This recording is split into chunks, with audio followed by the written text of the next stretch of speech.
नमस्कार, मैं अर्जुन कुमार शर्मा आप लोगों के बीच उपस्थित हुआ हूँ। आज मैं आप लोगों के बीच अपनी स्वजातीय जो मैं बढ़ई जाति से आता हूँ इस जाति के बारे में कुछ बात रखना चाह रहा हूँ। मित्रों, जैसा कि आपको मालूम है, जो बढ़ई जाति समाज को हर एक समय में काम आती है।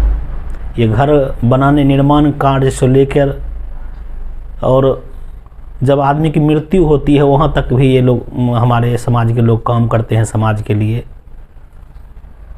शादी ब्याह से लेके मतलब हर एक जगह पर हमारी उपस्थिति रहती है। और चूँकि सनातन धर्म में वर्ण व्यवस्था के तहत जो काम बांटा गया और उसको निभाने के लिए जो यह समाज काम किया, तो हजारों वर्ष से काम करते आ रहे हैं हमारे बढ़ई समाज। लेकिन अभी तक में जो स्थिति है वह वास्तव में काफ़ी दयनीय स्थिति है। अभी जब हम गिनती करते हैं राजनीतिक रूप से, शैक्षणिक रूप से, आर्थिक रूप से, तो हम कहीं अपने आप को नहीं पाते हैं। अब अगर हम आर्थिक रूप से बात करें तो उसमें तो नगण्यता है। अभी हमारे समाज में 80 से 85% ऐसे लोग हैं जिसको अपना रहने के लिए अपना ज़मीन नहीं है, वह गैर मजरूआ ज़मीन पर रह रही हैं। अगर अभी उनको प्रधानमंत्री आवास योजना की सहायता मिले तो वो भी वो बनाने के लिए मजबूर हैं, नहीं बना पाते हैं। ऐसा क्यों होता है? आज आज़ादी के इतने वर्ष बाद भी बहुत ज़मींदारों से ज़मीन लिया गया। सीलिंग का ज़मीन जो भी जहाँ है उजस का तस पड़ा हुआ है। हम ये नहीं कहते हैं सिर्फ बढ़ई जाति को ही यह ज़मीन मिल जाए। मैं ये कहता हूँ जो हमारे जैसे जितने समाज में लोग हैं, नाई हैं, धोबी हैं, बहुत समाज में लोग हैं जो ऐसे हैं जो कि एकदम उनको वास्तव में रहने के लिए जगह नहीं है। क्या सरकारी तंत्र को, सरकार के स्तर से वैसे ज़मीन जो खाली पड़े हुए हैं या किसी के अधिकार में पड़े हुए हैं और किसी को रहने के लिए नहीं है, सरकार को एक अभियान चलाकर रहने योग्य ज़मीन कम से कम हर एक परिवार को मिले, ये हम लोगों को करना चाहिए। आज बढ़ई जाति मात्र यह धार्मिक, हम कहते हैं वर्ण व्यवस्था, एक कुरीति थी, जिस कुरीति में फंसकर हमारा समाज आज सबसे नीचे है और जिसके कारण आर्थिक रूप से बहुत ही कमज़ोर है। आपको मैं बताना चाहूँगा इस जाति का क्या स्थिति रहती होगी 1950 के दशक में, 1960 और 70 के दशक में। हमारे दादाजी और कहा करते थे जो उस समय सिर्फ और सिर्फ काम के बदले अनाज दिया जाता था, और वह भी अनाज यह नहीं कि आज कमाए तो आज मिल जाना है। वह भी अनाज 6 महीने काम करने के बाद किसी का घर टूट गया, किसी का खटिया टूट गया, किसी का पलंग टूट गया, कोई किसान का हल टूट गया, हल बनाना है, ये सब प्रक्रिया अगर हम 6 महीना करेंगे तो उसके घर में उसका जब अनाज उपजेगा उसमें हमको कुछ हिस्सा मिलेगा। वो 1 मन हो सकता है, 2 मन हो सकता है, आधा मन भी हो सकता है, और उस पर हमारा पूरा परिवार फिर 6 महीना चलेगा। इस बीच में अगर हमें बीमारी हो जाती है, इस बीच में किसी भी कारण हमें ऐसी कोई आफत आ जाती है जिसमें आर्थिक सहयोग की आवश्यकता हो, आर्थिक पैसे की आवश्यकता हो, उस जगह हम लोग का परिवार अपने आप को पंगु समझता था। और उस समय वह अपना जो भी बचा खुचा कुछ था, या तो लोगों के सूद दे के या कुछ करके वो अपना जीवन बचा पाता था, नहीं तो नहीं बचा पाता था।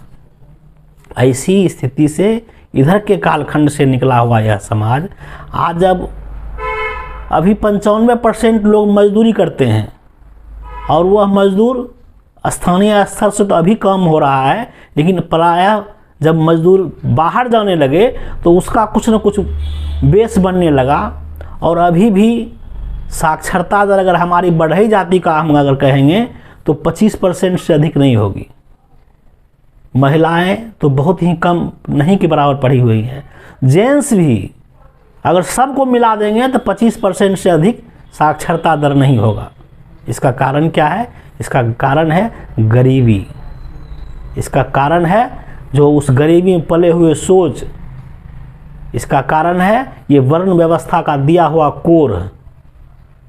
यह हम लोगों को अभी तक दबाए हुए रखा है। आज राजनीति की क्या स्थिति है? राजनीति में हमारी कोई पहचान नहीं है। देश लेवल में हो, राज्य लेवल में हो, सिर्फ संख्या क्या हमारी कम है? किसी भी विधानसभा में 10,000 15,000 से हम लोग कम नहीं हैं। लेकिन चूंकि मजदूर वर्ग हैं, सुबह से उठना और काम करते करते शाम हो जाना, और जाके घर में फिर सो जाना, फिर भोरे उठना, फिर सुबह उठना, फिर पूरे दिन काम करना, देश और दुनिया की चर्चा ही नहीं हम लोग कर पाते हैं। जो हमारे मन में एक राजनीतिक सोच डेवलप हो, इसके लिए कौन जिम्मेदार है?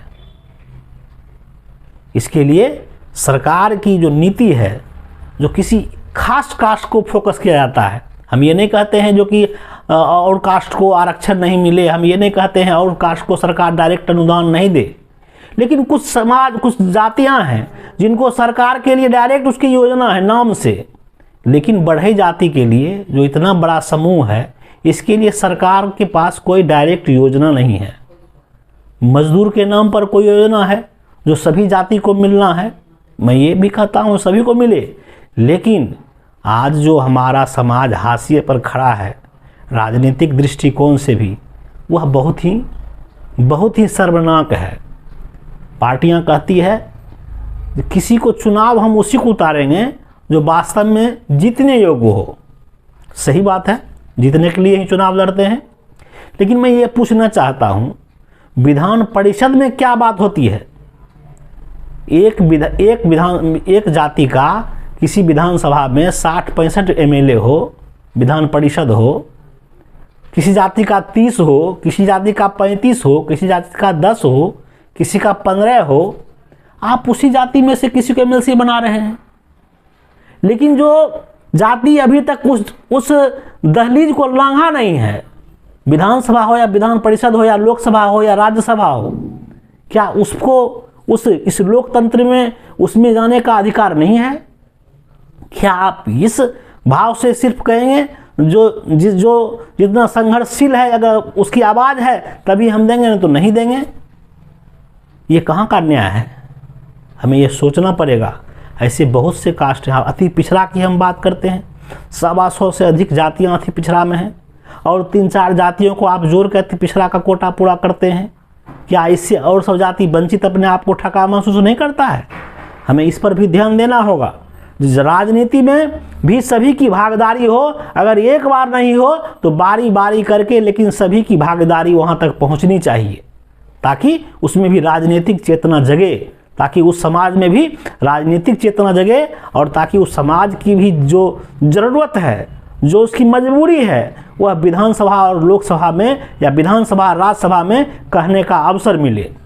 मित्रों, आप लोगों के माध्यम से मैं कहना चाहूँगा, अभी जो सामाजिक परिवेश है, समाज में हम ये कहते हैं जो जाति है 55वां वर्ग कहा जाता है, और इसमें समाज में भी जो भी मजबूत कास्ट है वह इस छोटे वर्ग को हे दृष्टि से देखते हैं।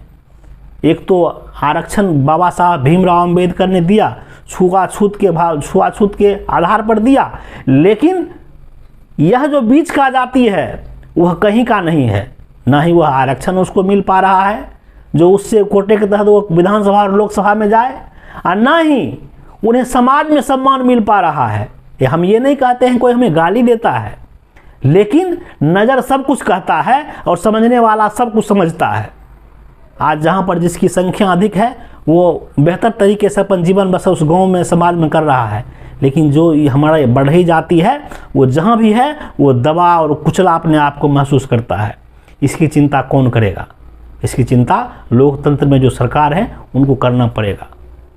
आज मैं आपको कहना चाहूँगा मित्रों, शैक्षणिक स्थिति हमने आपको बताया 25% लोग भी हमारे साक्षर नहीं हैं, और मैट्रिक पास और ग्रेजुएशन और पीजी की बात ही छोड़ दीजिए, साक्षर की हम बात कर रहे हैं। तो ये हमारे समाज के लिए हम बुझते हैं ये कलंक है, लेकिन यह मजबूरी भी है। मैं मित्रों आपके माध्यम से ये कहना चाहूँगा, जो इस जाति का भी उत्थान होना चाहिए। इस जाति में भी प्रतिभाशाली और प्रतिभावान व्यक्ति हैं, उन्हें भी सम्मान से रहने की स्वतंत्रता मिलनी चाहिए।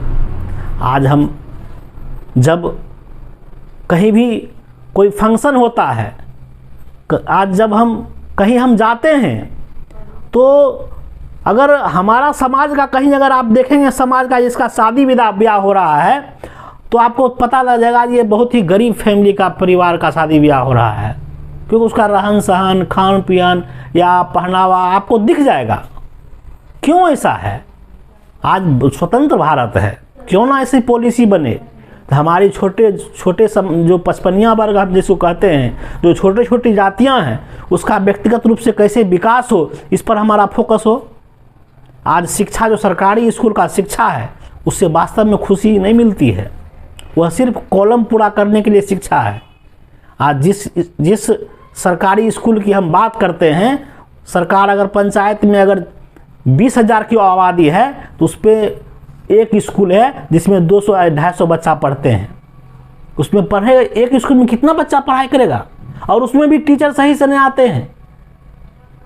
तो ये सब व्यवस्था है। सरकार योजना चलाती है, लेकिन गरीब लोग उससे सही रूप से लाभान्वित नहीं हो पाते हैं। यह इसी चंद शब्दों के साथ मैं आप लोगों से अपनी बातों को यहीं विराम देता हूं, और मैं आशा करूंगा आप लोग हमारे बातों को फॉलो करेंगे। नमस्कार।